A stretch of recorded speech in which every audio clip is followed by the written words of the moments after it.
What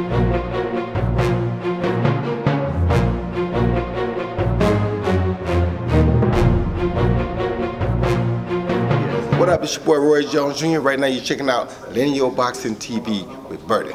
Don't miss it, the man is fantastic. Explain about that video on YouTube when you're in the gym and that guy come in. Did he challenge you? It's like, yeah, he actually, it's funny. Oh wow, I haven't seen that video in forever. oh, it's an amazing video. So, I'd been out clubbing the night before. I had a couple of friends from Sweden. I'd slept about 3.5. I was actually hungover. And I don't drink very often, and it was funny. So I walked in, and he had walked in and said, I've been to prison, I've been in a lot of street fights, I think I can take on any of your instructors. Which to me makes no sense. Why would you ever go into a martial arts gym and do that? And you know, he was 250, 260 pounds, and I don't look like a fighter. I said, yeah, sure, I'll fight you. And I asked, did you sign a waiver? And he got a mouthpiece done real quick, and then he went out. I got to give it to him though, he came out swinging, you know, he was really going for it. What people don't realize is right before he quit, it's funny, you read the comments and people that know fighting, they look at like, you could tell that I'm not, it was at one point I had him in a position I could have kneed him in the face. I'm like, that takes it too far, then it's not funny, you know. But I threw a lot of leg kicks, and then right before he quits, I actually throw a knee to his body, and that's when he's like, right, I'm done. So that's how it started. He actually started training later on, and he lost a ton of weight. That same night I went out again, and I saw he had a couple of friends with him, and I saw his friend, and his friend came up to me. He's like, oh, you're the one that, I don't know, can you swear on this? Yeah, of course, yeah. And he goes, you're the one that beat the shit out of my friend today. I said, where is he? How come he's not out? He goes, oh, he can't walk. All those leg kicks, he can't stand up anymore. But he lost a lot of weight, started training. Not how I recommend you to go into a martial arts gym, but apparently it motivated him. And I want people to know that if anyone watches it, it was, for me, you know, you never know. When someone is that big and he came out of swing, it could definitely hurt me. But especially when I was younger, like I was like, right, sure, let's fight, you know. And it was pretty funny actually. I'm glad someone caught it on camera.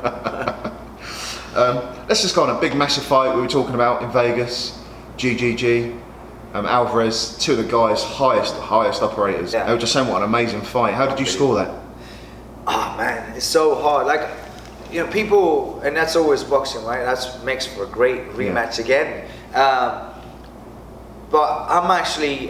and I do the same thing with my fighters. I always try to look at a fight from an objective viewpoint, and I'm okay. However that fight went, I'm okay with it. Yeah.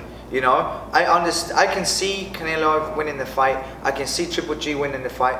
I personally thought it was a draw. I thought this fight was a draw. I thought the first fight, Triple G won, and I thought this fight was a draw.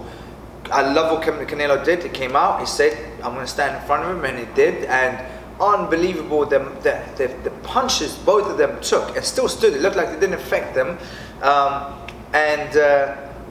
What I think, as far as the fight in itself and Canelo winning the fight, when a fight is that close, it becomes very subjective. What does a judge like? What does a judge look for? It's the same with mixed martial arts. Do you appreciate and judge the ground fighting, or do you prefer the standing up, and can you like when people get back up to the feet and all that? Same thing with boxing. If you look at it, you know, do you appreciate the jab? Are you looking for the amount of punches, or are you looking for the damage of the punches? And in any sport where the judging, if you play football, real football, when you play with your feet, not with your hands, if it's a goal, it's a goal, right?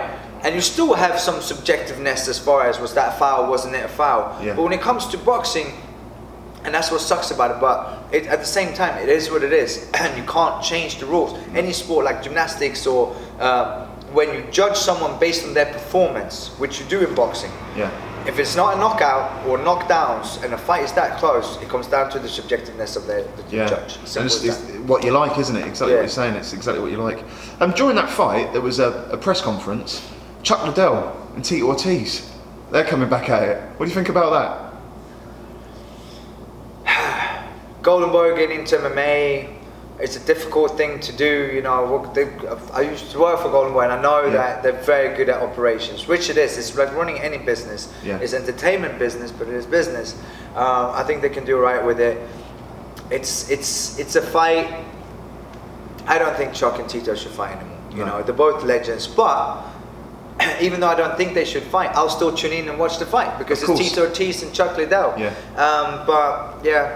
It's way past the prime, and almost always fights like that end in a very disappointing fashion because they're past the primes. Yeah. It's difficult to maintain the stamina and train hard with injuries and so on. And it's like I said, I'll tune in and watch it, and I have no idea what it's going to be like.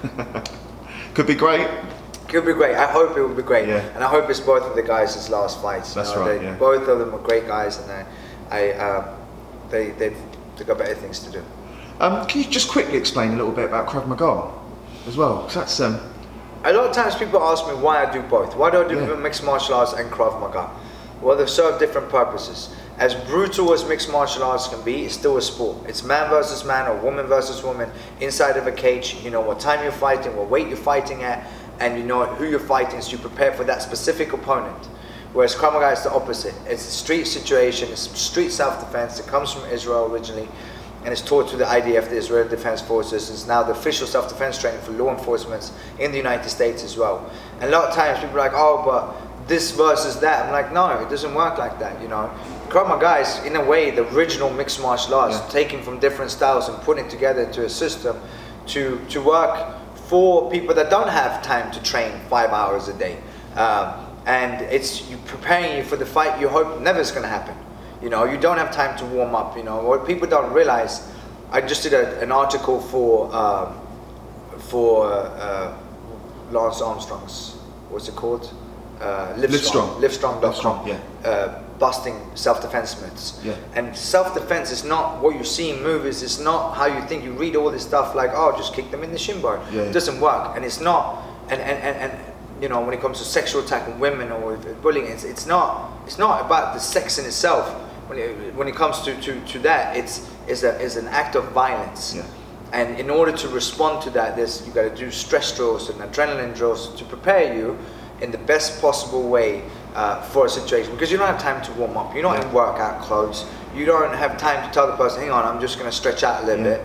You know, you just got to go. Take off this, From 0 to 100 in the instant of a second, and prepare people to stand a better chance in a real life situation. Yeah. Yes. You've been doing a lot of stuff with the law enforcement as well, haven't you? Helping them and teaching them. I'm licensed as a civilian to train law enforcement in the United States, and I work a lot with the Sheriff's Department, PD, LAPD, Santa Monica PD, Hawthorne PD, and so on. That's really nice for you as well, knowing that you're actually helping people going into these environments, better preparing them, because obviously law enforcement, I work in a prison, you have to be on your guard at all times, and knowing that you're helping these people, teaching them. And it's nice to be able to know that someone went home to their family at night because of what we had trained them in doing. That's what I was trying to explain. Yeah, and it is, you know, especially here in America right now, you know, there's a lot of tension with law enforcement, and don't get me wrong, you get rotten apples in all walks of life, so unfortunately. But you have to remember, people that are drawn to law enforcement, most of them are good human beings, and they're honest human beings. That's why they chose that life in the first place. What people don't realize is, just because you've been given a badge and a gun, a lot of these people have never been in a street fight growing up their whole life. So when you hear about brutality, police brutality, and for me as well, the more trained a law enforcement officer is, the less likely they are to overuse of violence. Yeah. It's not the trained officer that empties the magazine into someone. Yeah. Because a lot of times when we speak to these people afterwards, like, what were you thinking? And they're like, I don't remember anything. Yeah. Because that's adrenaline. They haven't handled their adrenaline, they haven't handled the situation. They just think, make wrong decisions. I just had a woman a couple of days ago in Dallas who she walked into the wrong apartment thinking it was her apartment. I saw that. And killed an innocent black man. And someone asked me, what do you think? I'm like, the only thing I think of this is that it's a really, really sad situation. Yeah. It's sad. It's sad that an innocent human being had his life taken, and it's sad that a woman, you know, there's a lot of things that I don't know and I can't really speak to. Did she just walk in? Was it dark in that apartment? What was the situation? Exactly. But in the end of the day, I do believe it was a mistake. Of course she's going to go to jail. I think she deserves to go to jail because it's manslaughter. Yeah. But it's still a sad, sad situation for both her and the family of the victim.